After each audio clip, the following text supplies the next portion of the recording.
Hello मेरे गुलाब जामुनों, आप सबका बहुत बहुत स्वागत है आपके अपने चैनल किंगडम ऑफ बायोलॉजी में। तो बच्चा लोग, आज हम लोग जिस चैप्टर के क्वेश्चन आंसर पे बात करेंगे वो चैप्टर है मॉलिक्यूलर बेसिस ऑफ इनहेरिटेंस, और इनके कुछ पीवाईक्यूज और इंपॉर्टेंट क्वेश्चंस को जानेंगे, है ना, ताकि हमारे बिहार बोर्ड के एग्जामिनेशन में हम लोग बवाल मचा सके। तो आइए बेटा, हम लोग अपने पहले क्वेश्चन की तरफ बढ़ते हैं। क्वेश्चन है हमारा, draw a detail diagram of DNA and label it. बोला डीएनए का डायग्राम बनाइए और इसको लेबल कीजिए। और बालक मेरे, ये बहुत दफा पूछा हुआ सवाल है, डायरेक्टली या इनडायरेक्टली पूछता ही है। और अगर इस डायग्राम में आपको ज्यादा दिक्कत हो तो इसके लिए आपका एक सुंदर सा डायग्राम डीएनए का, जो कि डिटेल्ड बता रहा है डीएनए का। ठीक है, आइए। तो बालक सबसे पहले अगर ध्यान दोगे तो डीएनए जो हमारे अंदर है वो है डबल स्टैंडर्ड। कितना स्टैंडर्ड? Double standard. आप देख सकते हैं, एक स्ट्रैंड ये हो गया और दूसरा स्ट्रैंड ये हो गया। जिस तरीके से लड़की चोटी बांधती है, एग्जैक्ट उसी तरीके से हमारा डीएनए आपस में क्वाइल्ड है। ठीक है, यानी कि हेलिकली एक दूसरे से दोनों स्ट्रैंड घुमा हुआ है। जहां हमें याद रखना है, जो डायमीटर है हमारे डीएनए का, वो है 20 एनएम। कितना एनएम है? 20 एनएम। और साथ ही साथ जो एक बेस पेयर और दूसरे बेस पेयर के बीच की दूरी है वो है 0.3 एनएम। और एक हेलिकल टर्न है डीएनए का, वो है 3.4 एनएम। कितना एनएम? 3.4 एनएम। आइए बच्चा, दूसरे डायग्राम की तरफ देखिएगा तो यहां आपको बेस पेयरिंग भी समझाया है। और आई होप कि आपको पता होगा कि हमारे डीएनए में जो नाइट्रोजन बेसिस पाए जाते हैं, यानी कि प्यूरीन और पायरिमिडीन पाए जाते हैं बेटा, वो है ATGC। हमेशा ए और टी के बीच में डबल बॉन्ड और जी और सी के बीच में ट्रिपल बॉन्ड, यानी कि एडिनिन, थायमिन, ग्वानिन और साइटोसिन। यूरेसिल नहीं होता है। यूरेसिल कहां होगा? आरएनए में। डीएनए में यूरेसिल नहीं होता है बच्चा। तो बोला क्या, अगर आप देखिएगा यहां ए है तो ये बाउंड है टी से, और ये कौन बाउंड से है? हाइड्रोजन, डबल हाइड्रोजन बॉन्ड से आपस में जुड़ा हुआ है। ये हमारा शुगर हो गया और ये फॉस्फेट ग्रुप हो गया। ये एक देखिए 5' to 3', और इसका एंटी पैरेलल स्टैंड 5' to 3'। तो ए के अपोजिट में हमेशा टी होगा और जी के अपोजिट में हमेशा क्या होगा? सी। कोई दिक्कत नहीं ना बच्चा लोग? नहीं ना? एक तरफ पायरिमिडीन तो दूसरी तरफ प्यूरिन होगा, जो नाइट्रोजन बेस है हमारे। आपको तो अच्छे से पता है कि न्यूक्लियोटाइड का रिपीटेटिव सीक्वेंस है हमारा डीएनए। न्यूक्लियोटाइड का पॉलीमर है, न्यूक्लियोटाइड से बना हुआ है ना? जो न्यूक्लियोटाइड में क्या क्या आते हैं, तो एक तो अपना नाइट्रोजन बेस, या तो प्यूरिन या पायरिमिडीन, और शुगर आएंगे। डीऑक्सीराइबोज डीएनए की बात कर रहे हो तो, और कौन सा ग्रुप आएगा? Phosphate group. कौन सा ग्रुप बच्चा? Phosphate group. बहुत बढ़िया। आइए बेटा, अपने नेक्स्ट सवाल की तरफ बढ़े। तो बोला क्या, इसी में थोड़ा इसको डिटेल किया गया और लिखा डीएनए क्या है, तो मॉलिक्यूल है जो कि डबल हेलिक्स है। DNA deoxyribo nucleic acid. क्या कहा गया कि ये डबल हेलिक्स है, जिसमें कितने स्ट्रैंड होते हैं? 2। और जो की कंपोनेंट है, यानी कि जो शुगर है और फॉस्फेट बैकबोन है, यानी अगर आप यहां ध्यान दोगे तो शुगर और फॉस्फेट का ये वाला बैकबोन है। रुक जाओ बेटा, एक सेकेंड, यहां ध्यान देना। अब आप लोग, बोला क्या कि ये देखिए लिखा है शुगर फॉस्फेट बैकबोन, ये इधर भी और बेटा इधर भी। तो ये शुगर और फॉस्फेट का बैकबोन, यानी कि ये रीढ़ की हड्डी के जैसा है। और यहां पे प्रेजेंट है अपना नाइट्रोजन बेस। क्या प्रेजेंट है? Nitrogen base. और आपको पता है डीएनए में अभी मैंने बताया एडेनिन, थायमिन, ग्वानिन और साइटोसिन प्रेजेंट है। याद रखेंगे बेटा कि ए हमेशा डबल बॉन्ड होगा टी से और जी हमेशा ट्रिपल बॉन्ड होगा सी से। ये पूछा हुआ सवाल है एमसीक्यू में। तो ऐसा नहीं है कि अपने बवाल क्वेश्चन आंसर सीरीज में सिर्फ क्वेश्चन आंसर ही हो रहा है, इससे बहुत सारे एमसीक्यूज भी निकल के आते हैं, है ना, जो आपके बोर्ड के एग्जामिनेशन में पूछा जाएगा। आगे देखिएगा बेटा, तो लिखा भी है ए पेयर विथ टी और G pair with C. Then after बोला हाइड्रोजन बॉन्ड। जाहिर सी बात है, जो होल्ड करके रखेगा दोनों स्ट्रैंड को, है ना, ताकि इधर उधर भाग नहीं जाए। ए टी को डबल बॉन्ड से और जी सी को ट्रिपल बॉन्ड से। ठीक है बेटा, और दोनों ही स्टैंड जो है एक दूसरे के एंटी पैरेलल है। एक 5' से 3' है तो दूसरा 3' से 5s है। ये एक प्रॉपर आंसर हुआ हमारे डीएनए के क्वेश्चन के लिए, अगर स्ट्रक्चर पूछ दिया तो। इसमें आप और भी चीजें फर्दर ऐड कर सकते हैं। आगे सुनिएगा, तो अगला क्वेश्चन बोला नेम एनी 2 एंजाइम। 2 एंजाइम का नाम बताना है जो रेप्लिकेशन, डीएनए रेप्लिकेशन में मेंशन कीजिए उस स्पेसिफिक फंक्शन को भी, कहां कहां यूज होता है। तो बोला DNA helicase. Oh my God, अगर आप रेगुलर बैचेस में पढ़े हैं, अगर आप सही से पढ़े हैं तो आपको डीएनए हेलिकेज जरूर पता होगा। कहा क्या? अनवाइंड करेगा डीएनए को। क्या करेगा? ये जो डीएनए का स्ट्रैंड होगा ना, हाइड्रोजन बॉन्डिंग, इसको क्या करेगा? अनवाइंड। क्या करेगा? अनवाइंड। ठीक है। तो अनवाइंड करेगा डीएनए को, डीएनए हेलिक्स को हाइड्रोजन बॉन्ड को तोड़ करके, दोनों base pair for example eighty के बीच में डबल बॉन्ड, जीसी के बीच में ट्रिपल बॉन्ड, तो हाइड्रोजन बॉन्ड को तोड़ देगा ताकि दोनों बेस पेयर क्या हो जाए, अलग अलग हो जाए। और डीएनए पॉलीमरेज ये भी एंजाइम है जो सिंथेसाइज करेगा नया डीएनए स्ट्रैंड को। जब डीएनए से डीएनए का फोटो स्टेट बनेगा कि ये डीएनए रेप्लिकेशन होगा, तब ये एंजाइम यूज होगा, जिसका नाम क्या है बच्चा, डीएनए पॉलीमरेज। क्या नाम है, डीएनए पॉलीमरेज। बहुत बढ़िया। तो बोला क्या, ये सिंथेसाइज करेगा जब नया डीएनए स्ट्रैंड, तो इस वाले एंजाइम का यूज होगा। आगे सुनिएगा बेटा, अगला सवाल अपना कहता है डिफरेंशिएट करना है यूक्रोमेटिन और हेट्रोक्रोमेटिन में। क्लास 11th में भी आप ये टॉपिक पढ़े होंगे, है ना। बोला यूक्रोमेटिन या हेट्रोक्रोमेटिन जो है, दो फॉर्म है क्रोमेटिन के जो डिफर करते हैं स्ट्रक्चर और फंक्शन के बेसिस पे, एक दूसरे से अलग अलग होते हैं। ठीक, क्रोमेटिन आप जान रहे हैं ना, ये सेल,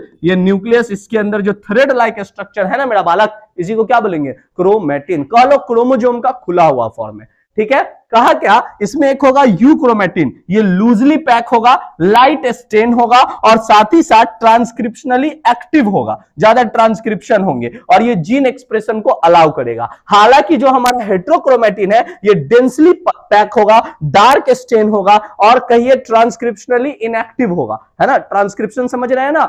एक बात याद रखिएगा, बायोलॉजी का जो सेंट्रल डॉगमा ऑफ बायोलॉजी है, तो डीएनए से डीएनए बनने की प्रक्रिया, डीएनए से डीएनए बनने की प्रक्रिया, यहां बेटा एक बात ध्यान दे देना, फिर आते हैं अपने टॉपिक पे। डीएनए से फिर से बन गया क्या, डीएनए। तो डीएनए से डीएनए बनने की प्रक्रिया को हम लोग बोलते हैं क्या, रेप्लिकेशन। डीएनए रेप्लिकेशन, है ना बेटा। और डीएनए से जो आरएनए बन जाता है, इस प्रक्रिया को हम लोग क्या बोलते हैं, ट्रांसक्रिप्शन, है ना। और आरएनए से प्रोटीन बनने की प्रक्रिया को हम लोग बोलते हैं ट्रांसलेशन।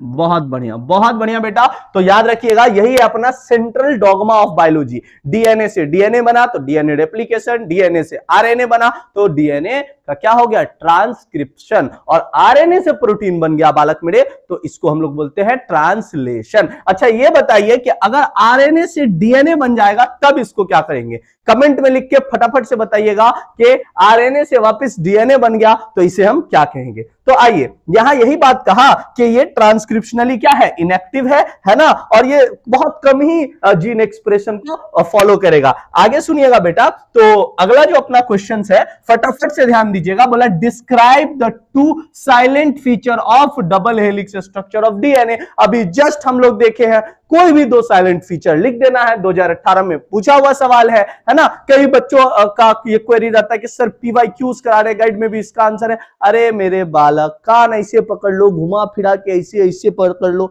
इससे कोई फर्क नहीं पड़ता है। तो करो ना, गाइड का ही आंसर याद करो। अगर करने का मन है तो, खुद से लिख करके करने का मन है तो याद करो। बेसिक बात यह है बेटा कि पढ़िए, बहानेबाजी नहीं कीजिए, पढ़िए। आपको लगता है नहीं और क्वेश्चंस करने की जरूरत है तो कीजिए, उसमें एक्सक्यूज नहीं है ना। मैं एक मिनिमम पैमाना बता रहा हूं कि इतना तुम लोग पढ़ ही लो, ठीक है ना, ये एटलीस्ट कर लो। और ऐसा नहीं है कि सर ये तो गाइड में है ही, इसको लिखेंगे क्यों। अरे बोका है आप, आपको मैंने पहले भी कहा है, एक नहीं दो नहीं 3 दफा इसको लिखना है। कितने दफा, 3 दफा। दिमाग नहीं लगाइए और लिखिए, याद कीजिए, समझिए और याद कीजिए। फालतू अभी सोचिएगा वो करेंगे, है ना, चाचा जी के मुच्छे होंगे तो चाची, क्या सोच रहे हैं आप, ये सब सोचिए, है ना, मत सोचिए ये सब। आप कहेगा चाची की मुच्छे होती तो वो चाचा होते, ये सब नहीं सोचना है आपको ये नहीं सोचना। अभी आपको सिर्फ क्या करना है, पढ़ना है और बेहतर से बेहतर तैयारी करनी है। दिमाग में फालतू बात लाना, वो होगा, अरे वो तो वहां भी है, कहीं भी है, याद करो, सिंपल बात खत्म, है ना। एग्जाम के लिए प्रिपेयर कीजिए, अब नहीं तो कब पढ़िएगा, टाइम तो वैसे ही निकला जा रहा है ना, सब में हवा के जैसा पास होते चला जा रहा है। आप पढ़ रहे हैं नहीं, आप सोच रहे हैं तो वहां भी, अरे ये बहुत हो गया, ये छोटा है, ये लंबा है, इन सब में अपना टाइम वेस्ट नहीं कीजिए। जहां जो मिल रहा है पढ़िए और याद कीजिए और एग्जाम में बेहतर से बेहतर तैयारी कीजिए। समझ में आया मेरा बात। चलिए बेटा आगे की तरफ ध्यान दीजिएगा। तो बोला क्या कि डिस्क्राइब करना है दो silent feature double helix structure का। बोला the DNA double helix has 2 की फीचर। कितना की फीचर है, 2। एक बोला एंटी पैरेलल स्ट्रैंड, यानी कि दोनों स्ट्रैंड एंटी पैरेलल है। एक अगर जा रहा है 5 डैश से 3 डैश, तो दूसरा होगा 3 डैश से 5 डैश। सिंपल सी बात है, यही बात यहां लिखे हैं। दूसरा कॉम्प्लीमेंट्री बेस पेयरिंग होगा, ये तो आपको पता ही है, एक तरफ ए है तो दूसरी तरफ टी होगा, डबल बॉन्ड जी है तो इधर क्या होगा, सी होगा, तो एक दूसरे से कॉम्प्लीमेंट्री बेस पेयरिंग होगा। ये दो मेन फीचर, या इसके अलावा भी आपको कोई भी दो आ रहा है तो लिख लीजिए, सिंपल बात। अगले सवाल की तरफ देखोगे तो बोला what enable histone to acquired positive charge. बोला हिस्टोन पे पॉजिटिव चार्ज क्यों होता है। अब हिस्टोन प्रोटीन के लिए न्यूक्लियोसोम आई होप आप लोग पढ़े होंगे, पैकिंग ऑफ डीएनए नाम का टॉपिक होगा। जो क्रोमैटिन है अपना, ये सिकुड़ के जब क्रोमोसोम बनता है तो इसमें मेन रोल किसका होता है, हिस्टोन प्रोटीन का। आपको अच्छे से पता होगा कि एक सेकेंड यहां ध्यान देना, अगर मान लो ये डीएनए तो जगह जगह यहां पे न्यूक्लियोसोम प्रेजेंट होंगे जो इसको क्या करेंगे, टाइट करेंगे, समझिए एक तरीके से, ये एक स्ट्रक्चर है और ये बना होगा ऑक्टामर से। एक्चुअली हिस्टोन प्रोटीन पढ़िएगा आप तो होगा H1 H2A और H2B, इसी तरीके से H3, ठीक है, और इसके आगे फर्दर भी, ठीक है। आपको यहां ध्यान रखना है कि H2A H2B H3 H4 ये इसके ऑक्टामर बने होते हैं और बाद में इससे डीएनए इस तरीके से कॉइल होता है, बाहर में H1 भी होता है, इस तरीके से पैक किया जाता है डीएनए को। क्या किया जाता है, पैक। चलिए तो बच्चा मेरे इस सवाल की तरफ ध्यान देंगे। बोला what enable histone to acquired a positive charge. Simple है, histones acquired a positive charge due to their high content of basic amino acid. इसमें ज्यादा है तो पॉजिटिव चार्ज है, खास करके लाइसिन और आर्जिनिन है ना, जो कि पॉजिटिव साइड चेन प्रोड्यूस करेगा। और दूसरा मेन बात यह है कि अपना डीएनए कैसा चार्ज है, नेगेटिव। कैसा, नेगेटिव। तुम कहोगे क्यों सर, क्योंकि इसमें फॉस्फेट ग्रुप प्रेजेंट है इसीलिए नेगेटिवली चार्ज होगा। तो बोला this positive charge facilitate the interaction between histone and the negatively charge DNA. इसी के कारण, क्योंकि हिस्टोन पॉजिटिव है तो ये सपोर्ट करेगा नेगेटिव चार्ज को, आके पॉजिटिव नेगेटिव अट्रैक्ट करेगा, इसको बाइंडिंग में या पैक करने में हेल्प करेगा, ठीक। और एक स्ट्रक्चर बनाएगा जिसका नाम है न्यूक्लियोसोम। इसको पढ़ भी लीजिएगा, कभी कभी पूछ देता है व्हाट इज न्यूक्लियोसोम।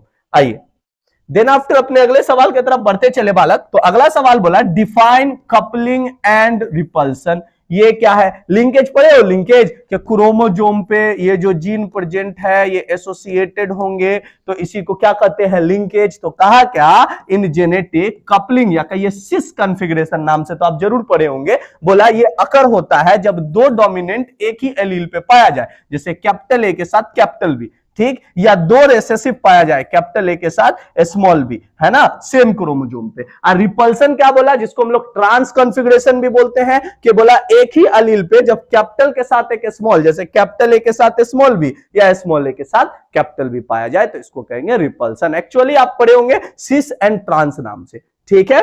आगे सुनिए फिर क्या बोला, write a short note on palindrome या पैलिंडोम्स या पैलिंडोर्मिक डीएनए। ये भी आप जरूर पढ़े होंगे बेटा। क्या कहा, एक पैलिंड्रोम जो शब्द है बेटा, ये एक फ्रेज है एक्चुअली में, नंबर या सीक्वेंस जो सीधा पढ़े या उल्टा पढ़े, क्या बोला, बैकवर्ड या सेमवर्ड पढ़े, है ना, वो उसके जो वर्ड का पोजीशनिंग है वो बदलेगा नहीं। जैसे आप एग्जांपल से समझिए, जैसे मैडम लिखा है MADAM, इधर से भी पढ़ोगे तो MADAM, मैडम ही कहलाएगा, है ना। रेस कार किधर से भी पढ़ोगे तो यही शब्द होगा RACECAR, तो सीधा पढ़िए उल्टा सेम ही रहेगा। जैसे 1 to 1 को कैसे भी लिखिए 1 to 1 ही आएगा। एग्जैक्टली उसी तरीके से अगर कोई डीएनए है और उसका एक स्ट्रैंड दूसरे का बिल्कुल फोटोकॉपी है, बस अपोजिट लेटेंट वे में, जैसे आप यहां देखिए, इस वाले चित्र को देखिए, यहां देखिए बेटा, इससे आपको क्लियरिटी से समझ में आएगा।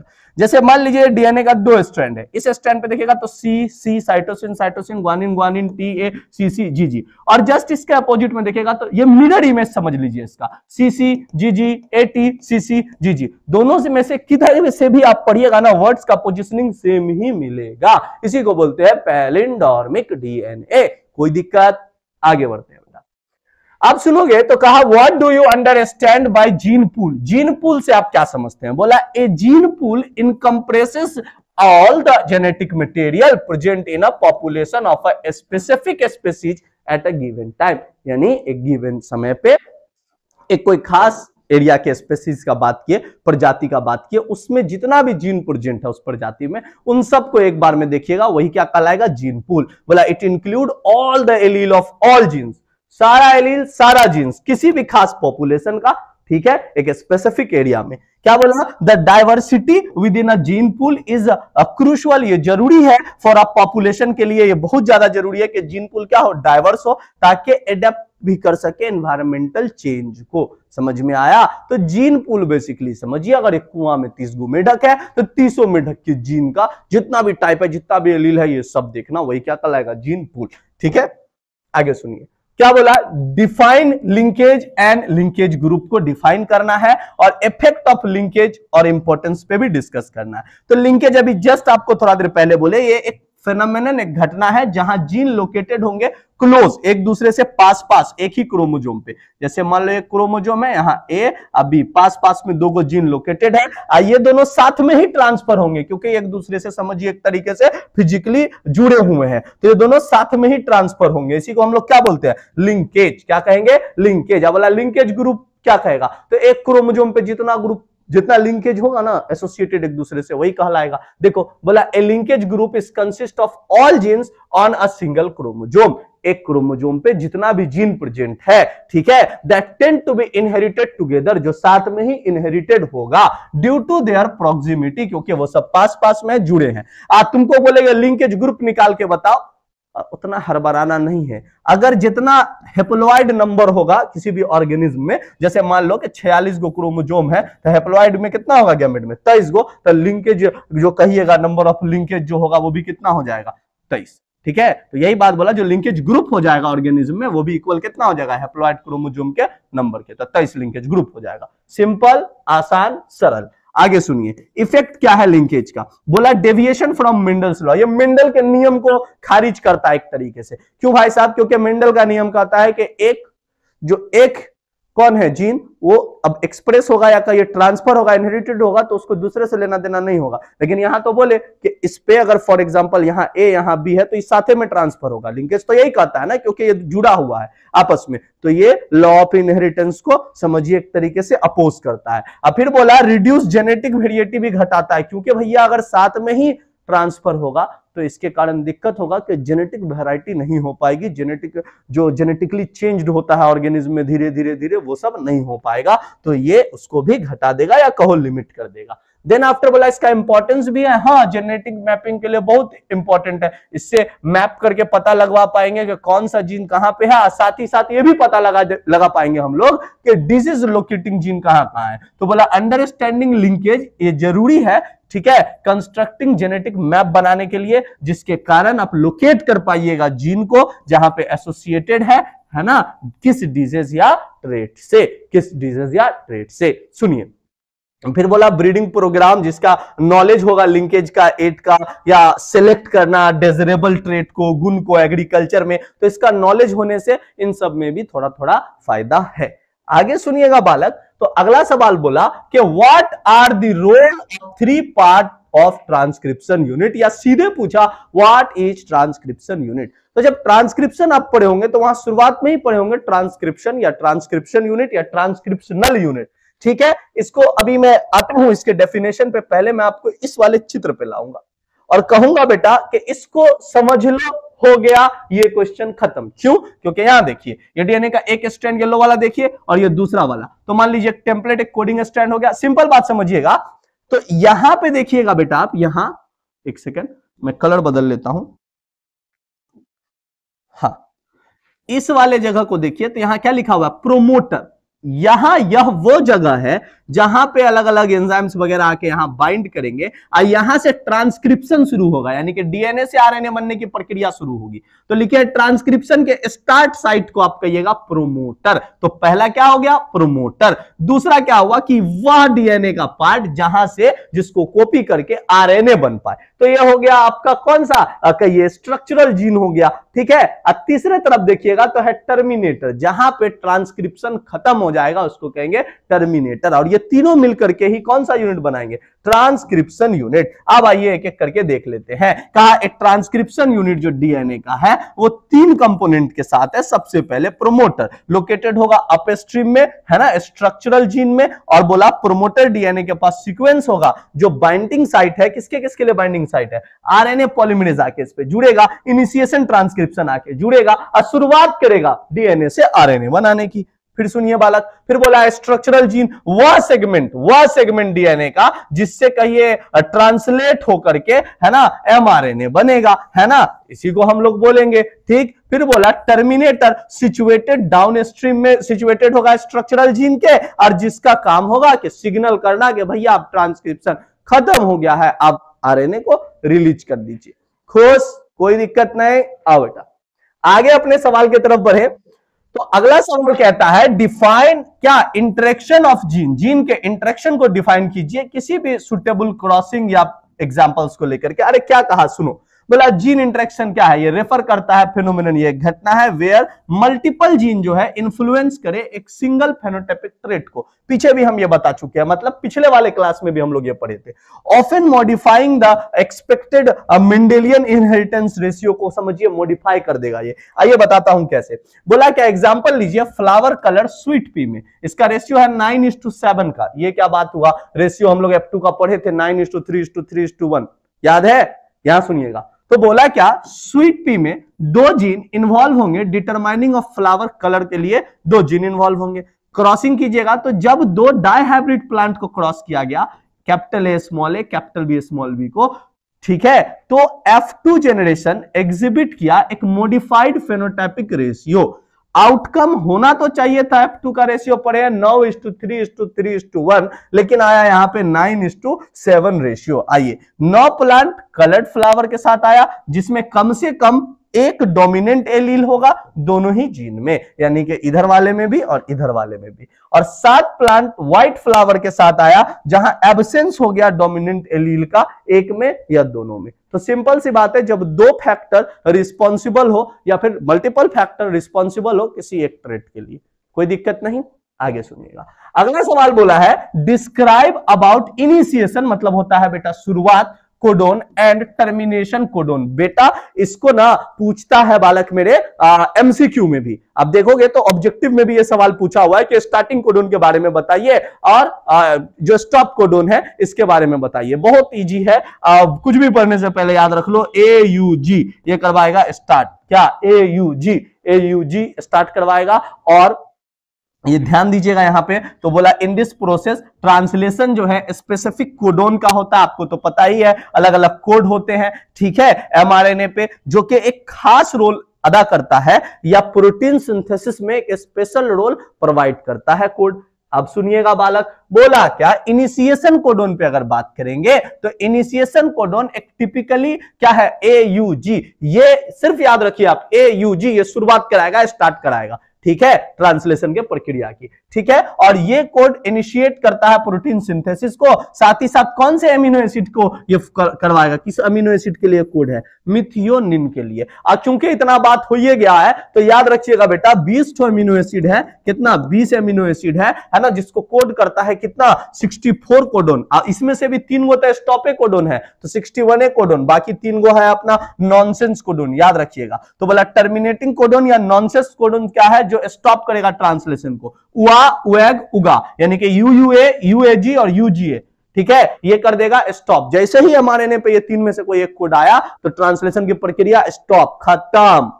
आगे सुनिए, बोला यही बात बोला है कि प्रोटीन सिंथेसिस को रोक देगा। आगे सुनोगे तो बोला क्या डिस्क्राइब ट्रांसक्रिप्शन इन ब्रीफ, एक ब्रीफ स्ट्रक्चर में बना, इसका स्ट्रक्चर बना के भी इसको समझा सकते हैं, या शॉर्ट में अगर लिखिएगा तो ट्रांसक्रिप्शन सिंपल बात है, अभी मैं सेंट्रल डॉग्मा ऑफ बायोलॉजी में बताया हूं कि डीएनए से डीएनए बनने की प्रक्रिया कहलाएगा डीएनए का रेप्लिकेशन, डीएनए से आरएनए बनने की प्रक्रिया कहलाएगा डीएनए ट्रांसक्रिप्शन, और आरएनए से प्रोटीन बनने की प्रक्रिया कहलाएगा ट्रांसलेशन। अभी पूछा ट्रांसक्रिप्शन, तो बालक क्या बोला कि ट्रांसक्रिप्शन जो है क्या है, प्रोसेस है बाय विच, जिसमें एक जीन डीएनए का सीक्वेंस जो है कॉपी होगा एमआरएनए में, मैसेंजर आरएनए में। तो डीएनए से क्या बन जाएगा बुआरे, RNA या RNA बन गया। यही है क्या हमारा ट्रांसक्रिप्शन। यहां ध्यान दीजिएगा तो बोला सब 3 स्टेप में होता है। कितना? 3 स्टेप, इनिशिएशन, इलोंगेशन और टर्मिनेशन।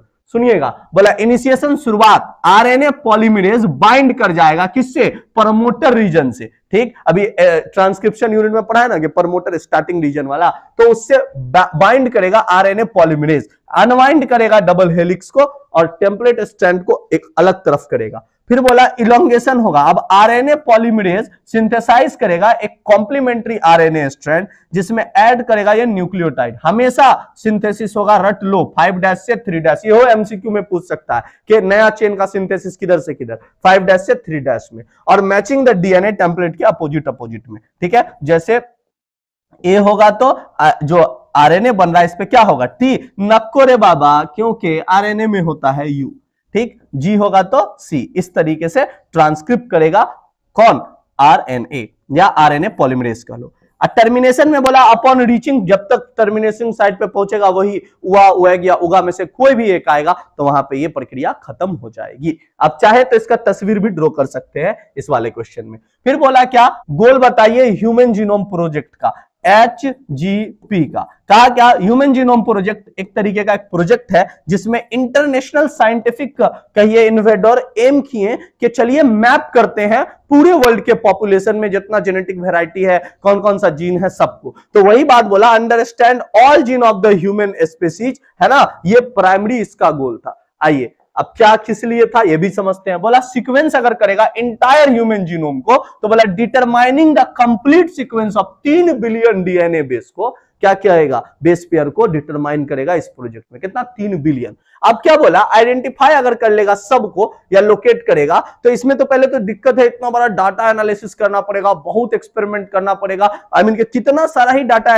एनालिसिस करना पड़ेगा, इतना सारा डीएनए को एक जगह कहिए कलेक्ट करने में या कहिए एक कंप्यूटर डाटाबेस में फिट करने में। और अगर यह संभव हो गया तो यही यहाँ पे लिखा है कि एथिकल, लीगल और सोशल इश्यूज भी आए इसमें कुछ, है ना। और बोला इसमें जेनोमिक रिसर्च इजी हो जाएगा, कहिए बहुत सारे डिजीज पे रिसर्च करने में आसानी हो जाएगी। तो इस प्रोजेक्ट का मेन गोल यही था। ठीक है, आगे सुनिएगा बेटा। तो बोला what do you understand bye genetic code से आप क्या समझते हैं, और बोला कि इसके कैरेक्टरिस्टिक्स वगैरह, टाइप्स वगैरह के बारे में बात कीजिए। बेसिकली जेनेटिक कोड पे पूछा, पीछे भी अभी हम लोग डिस्कस किए। तो बोला जेनेटिक कोड एक सेट है ना, एक सेट है 3 कहिए 3 नंबर का, ऐसे नंबर नहीं कहिए 3 नाइट्रोजन बेस पेयर का कह लीजिए। जैसे हम लोग लिखते हैं अलग अलग, जैसे AUG लिखते हैं, GUG लिखते हैं। कहा क्या कि जेनेटिक कोड एक सेट है जो रूल करता है कि किस तरीके से न्यूक्लियोटाइड का सीक्वेंस है डीएनए या आरएनए पे। अब डीएनए से आरएनए पे है, आरएनए से प्रोटीन सिंथेसिस होगा तो वहां वो हेल्प करेगा। अब बोला it is like a biological language है, कहिए बात करने का एक तरीका है सेल के अंदर, है ना, कि डीएनए ऑर्डर आरएनए बनाया, आरएनए एमआरएनए को बोला कि जाओ ये न्यूज लेकर के बाहर मैसेज लेके कहना कि इस तरीके का प्रोटीन बनाने के लिए। तो वो गया और फिर अपना सीक्वेंस सब दिखाया, ऐसा ऐसा ऐसा ऐसा एमिनो एसिड को जोड़ करके एक प्रोटीन का चेन बनाओ। ठीक है, सुनो तो क्या बोला कि टाइप्स ऑफ जेनेटिक कोड पे ध्यान दीजिएगा। तो पहले स्टैंडर्ड जेनेटिक कोड, ये वास्ट मेजॉरिटी यही सारे ऑर्गेनिज्म में होगा, ह्यूमन, एनिमल, प्लांट और ज्यादातर बैक्टीरिया सब में। ठीक है, तो ये स्टैंडर्ड जेनेटिक कोड हो गया। माइटोकॉन्ड्रिया के अंदर जो जेनेटिक कोड होंगे ये माइटोकॉन्ड्रियल, ये थोड़ा सा अलग है। ठीक है, जैसे इसमें स्टार्टिंग और स्टॉप कोड उनका बेसिकली अलग अलग होगा क्योंकि ये माइटोकॉन्ड्रिया का जेनेटिक कोड है। फिर बोला क्या, न्यूक्लियर जेनेटिक कोड थोड़ा सा इससे अलग हो जाएगा कि ये कहिए यूकैरियोटिक्स में ज्यादातर होगा न्यूक्लियर वाला, क्योंकि न्यूक्लियर वाला मामला प्रोकैरियोट्स में होगा नहीं। ठीक है, तो यूकैरियोट्स में यहां लिखे भी हैं कि code is used for nucleus of eukaryotes, और डिफरेंट टाइप फॉर्म है स्टैंडर्ड कोड का ही, है ना। और सिंपल बात समझिएगा कि 3 तरीके के होते हैं, स्टैंडर्ड, माइटोकॉन्ड्रियल और न्यूक्लियर जेनेटिक कोड। आगे ध्यान दोगे तो ये अपना कैरेक्टरिस्टिक है जिसपे कई सारा सवाल पूछा गया है, ध्यान दीजिएगा। तो बोला ट्रिपलेट होता है कोड, सबसे पहले तो बात, ठीक है, कि ट्रिपलेट होता है, इसको हम ग्रुप में रीड करते हैं 3 न्यूक्लियोटाइड के, कोई कॉमा धोमा ये सब नहीं लगाते हैं इसमें। बोला ईच कोडोन स्पेसिफाई करता है एक पर्टिकुलर एमिनो एसिड को, ठीक है, या स्टॉप का सिग्नल रिलीज करेगा। बोला नॉन ओवरलैपिंग होता है, ये कोडोन सीक्वेंस में रीड किया जाता है बिना ओवरलैप किए हुए। और बोला क्या अनएम्बिगियस, यानी कि एक कोड एक ही एमिनो एसिड को कोड करता है, ठीक है। एक्सेप्शन है GUG को छोड़ करके, जो कि कोड करता है वेलाइन को। अब क्या बोला, डीजेनरेट की बात कीजिएगा तो मोस्ट एमिनो एसिड जो है इनकोड करता है मोर देन 1 कोडोन को। This redundancy help to protect again mutation. अब क्या हुआ कि एक से अधिक कोड जो है, एक एमिनो एसिड के लिए मल्टीपल कोड्स हो सकते हैं, ठीक है। ऐसा इसीलिए कि मान लो कि सीक्वेंस गड़बड़ा गया, म्यूटेशन हो गया और वो कोड नहीं हुआ, तो उसके अलावा दूसरा कोड जाकर के वो वाला एमिनो एसिड बना देगा, ठीक है। तो इस कारण से ये जो है डिजेनरेसी भी पाया जाता है। स्टार्ट और स्टॉप कोडोन तो अभी आपको बताया, AUG स्टार्ट कोडोन है और उआ, उएग और उगा ये क्या है, स्टॉप कोडोन है। फिर लास्ट में बोला यूनिवर्सल है, ये तो लॉजिकल बात है कि ये क्या होगा, यूनिवर्सल। क्या होगा, यूनिवर्सल, यानी कि सारे ही जीवों में ये लगभग पाया जाएगा, कुछ ही कुछ एक्सेप्शंस होंगे, बाकी सब में इसी तरीके से होगा।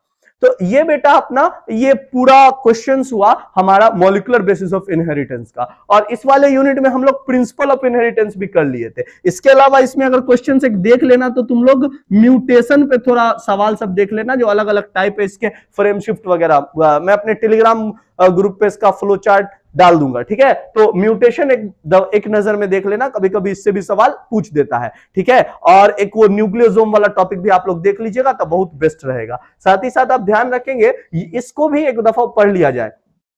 डीएनए का स्ट्रक्चर आप लोग जरूर पढ़ेंगे, स्ट्रक्चर जो है डीएनए का इसको जरूर पढ़ेंगे, और अगर इसका बेस पढ़ लिए कि किस तरीके से बना है, इसका कंस्टिट्यूएंट नाइट्रोजन बेस वगैरह, ये सब शॉर्ट में रिवाइज जरूर करिएगा। और इतना क्वेश्चंस को कम से कम, ये जो क्वेश्चंस मैंने किया इसको डन कर लीजिएगा। जरूरी नहीं है कि हम जो आंसर लिखा है वही याद करें आप, ठीक है। आप खुद से लिख पा रहे हैं बेस्ट है, आप अपने नोट्स से एक्सट्रैक्ट करके आंसर लिख पा रहे हैं बेस्ट है। सबसे बेस्ट आंसर है जो आप खुद से लिख पा रहे हैं, है ना। आप खुद से लिखिएगा तो आप सीखिएगा भी, और आप लोग कतराते हैं अगर लिखने से तो आप बेवकूफ है, ठीक है। एग्जाम में तो लिखना ही पड़ेगा ना, तो प्रैक्टिस घर से करके जाओगे मेरे बालक, तो कैसे दिक्कत होगा एग्जाम में, नहीं ना होगा। अब मान लो तुमको प्रैक्टिस नहीं है, तुम क्वेश्चन देख के ऐसे ही हड़बड़ाए हुए हो, एग्जाम में गए लिखने के लिए, पता लगा लिखना है 10 क्वेश्चन, अब 5 क्वेश्चन में हाथ थरथराने लगा, दुख गया। भाई मेरे एक्सपीरियंस होगा तब तो तुम फटाफट लिख पाओगे, तो अभी लिखने से नहीं कतराओ, क्वेश्चन को प्रैक्टिस करो, है ना। प्रैक्टिस सेट सब बनाओ, बार बार क्वेश्चन लिखो, खुद से क्वेश्चन लिखो, खुद से आंसर लिखो, इससे आपका एक्सपीरियंस बढ़ेगा, है ना। और पेन से लिखिएगा तो और बढ़िया रहेगा, मार्कर का यूज नहीं कीजिए, पेन कॉपी पे लिखिएगा तो प्रैक्टिस होगी ना आपकी, दोनों काम साथ में हो जाएगा, प्रैक्टिस का भी, आंसर राइटिंग का, और आंसर याद भी हो जाएगा। इसीलिए इन सबको जरूर जरूर इन सारी चीजों को फॉलो करें, ठीक है। इससे आपका राइटिंग स्किल भी अच्छा होगा, लिखने की स्पीड भी बढ़ जाएगी, तो एग्जाम में कोई दिक्कत नहीं होगा, है ना। तो आज के लिए बस इतना ही, है ना। अब हम लोग अगले लेक्चर में फिर अगले टॉपिक के साथ मिलेंगे, अगले चैप्टर के साथ मिलेंगे, ठीक है। और उसको एंड करने के बाद फिर अपना बवाल एमसीक्यू सीरीज को वापस से कंटिन्यू करते हुए इस यूनिट का एमसीक्यूज भी करेंगे, है ना। तो अगर वीडियो आपको पसंद आया हो जरूर लाइक करें, चैनल को सब्सक्राइब करें और ज्यादा से ज्यादा शेयर करें। धन्यवाद।